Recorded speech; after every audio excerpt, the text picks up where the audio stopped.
नमस्कार. रामकृष्ण हरी आणि श्री स्वामी समर्थ. तर मी इथं लागवड करत आहे धन्याची. धनी आता कोणाला धनी कळतात, तर कोणाला कोथिंबीर, कोणाला सांबार.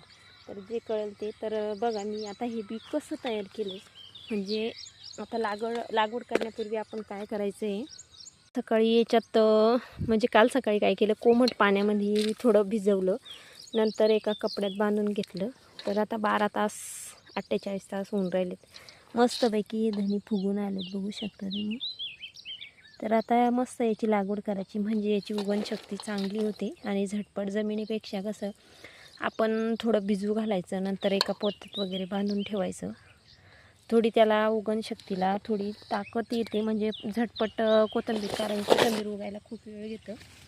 तर आता इथं साईडला चालेत घस टाकणं, कारण आहे ना उन्हाळ्याची जर एक म्हटलं तर ते चांगलं नाही उगत, कारण त्याच्यात पिवळटपणा येतो. जितकं आपण त्याला दाट टाकलं तितकं छान अशी लागवड कोथिंबीरची होते.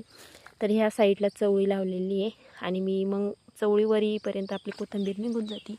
त्याच्यामुळं मी एक साईडला टाकते कोथिंबीर,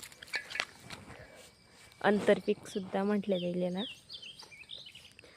तर तुम्हाला जर कोथिंबीर लावायची असेल तर तुम्ही नक्की या प्रकारे प्रयत्न करून बघा. जय जवान जय किसान.